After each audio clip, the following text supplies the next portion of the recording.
Hi guys, what's up? Hope you guys are doing great. Today, finally, Harish, welcome. And I'm glad we made it through. Rather than me talking about it, Harish, how about you go and introduce yourself? Oh, hey, thanks, Kavach. Thanks for having me. I've been following a channel for quite a while. I think I saw it last year when my sister was applying to Christ, and right now she is in Christ. So maybe, your channel had like a part to play there. Um, I'm Harish. Right now, I'm in my fourth year of college, one more year to graduate. I'm at Bits I'm studying electronics and communications engineering. Absolutely hate my degree. Whatever I do right now has nothing to do with my degree. And yeah, on the side, I run this student community called Clinify, where we're trying to sort of revolutionize college education in a way. Yeah, same here, Harish. Even I've been following you for a year, and it's not like I'm giving you compliment back. I generally like it just came up on my feed, and from then, crazy journey, multiplying subscribers to another level and making it to 100K. Congrats for that, Harish. The reason like why I wanted you here is just I wanted to get your view on a lot of things that I was thinking about. So basically, a lot of people who will be watching this video are the ones who will be joining college this year, hopefully, yeah. So I want to know a lot of people might not make it to the best colleges in the country. Like obviously, Christ is one of them. There are other colleges for commerce. Same as a lot of people watching for engineering as well. IITs, NITs are the best, but they all will not be able to make it through. So what do you think? How should be a person's point of view and mind frame while he's looking for tier 2, tier 3 colleges? Got it. So, ever since I got in this startup ecosystem, started realizing how difficult it is for especially tier 3 college students to sort of get a job, right? Because especially in colleges like BITS or IITs or any of these tier 1 colleges, you have companies come and then sort of give out jobs, right? Like say Goldman Sachs comes in and they're like, we want to hire 20 students out of this particular college. They'll hire you regardless of your skill level. So, being in a tier 1 college will definitely give you that unfair advantage at the beginning of your career journey, wherein you'll have good companies come in and hire. Like Apple comes in, hires from Bits, but might not hire from some other tier 3 college. And the reason is pretty simple. India is a very populated country and they want to easily segregate people. But then again, I think the only way to differentiate yourself in that case would be skills, right?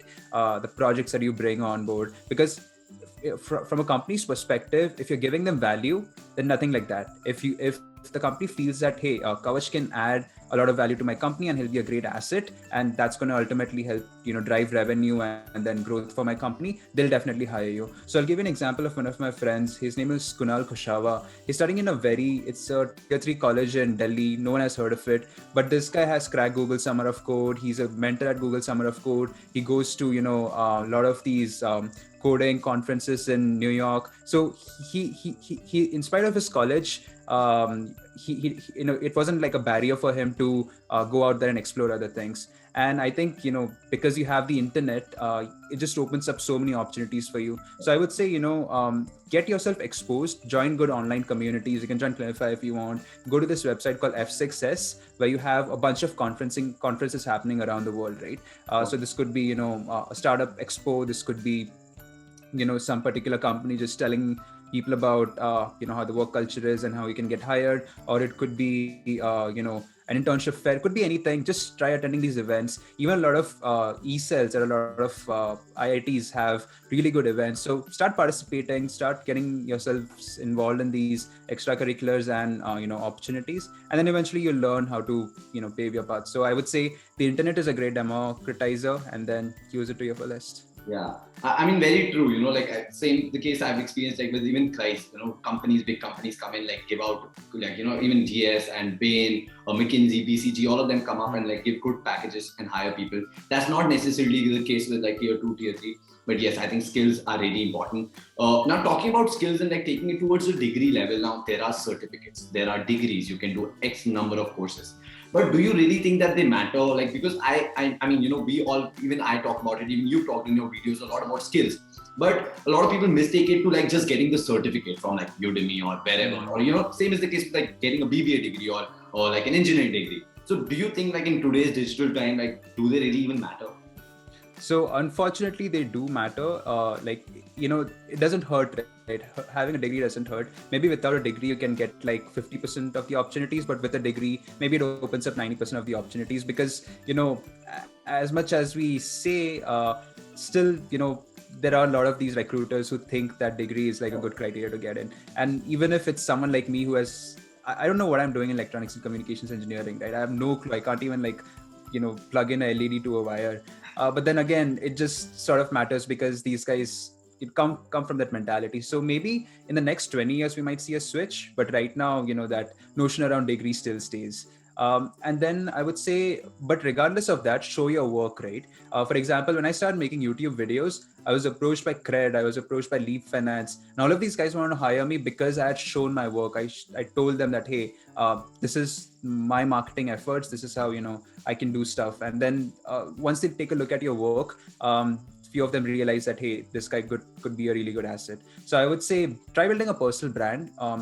Don't be afraid of posting on LinkedIn or Twitter about what you have been up to. Maybe if you're a good graphic designer, start posting your graphic design on NFT marketplaces or on Twitter or on LinkedIn, and you never know, you might get a client out of that. I have a friend, her name is Shreya, but she writes content, right? And every time she posts on LinkedIn, she gets one client, and that's been her strategy of freelancing. So I would say build a personal brand, show the world what you're doing, and then eventually you'll get these opportunities coming to you. That's very true about degrees. Like we've seen like Elon Musk and like Jeff Bezos talking about like MBA is not required, but then their companies itself like go to like the best schools will like hire from them. I know, right? So that's true. Now Harish, you've been like up to a lot of things. So I want to know, like, obviously, because you're studying right now and at the same time you've ventured out full time into entrepreneurship on a hardcore level. So what's your view on it? How are you able to manage both these things together? Yeah, I think it was a very compounding effect. Like, this is my second venture. The first venture was, in fact, my first venture was a long time back. But, in my first year of college, I used to freelance a lot, doing projects for like 2,000 rupees, 5,000 rupees, really cheap rates, just to get that exposure, just to, get my hands dirty and understand how, the world outside college works, right? Because college is a huge bubble, which you should get out of ASAP.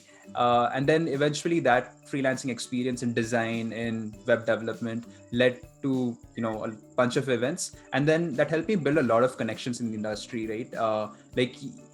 Even today, it's pretty easy for me to reach out to any big founder because of the network that I've built.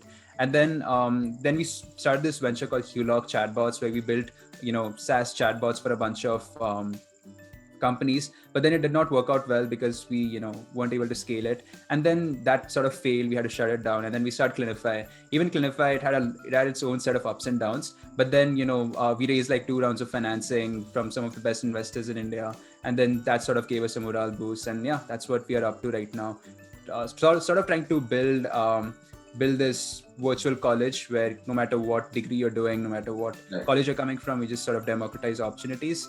And that's what we're working on. Great. I mean, definitely you've had your own set of hardships, but if you were to share like a few failures of yours and how did you learn from it, what would they be? So I would say in Hulock, every single day, we made 20 cold calls to random businesses, trying to sell them website services or chatbot services, right?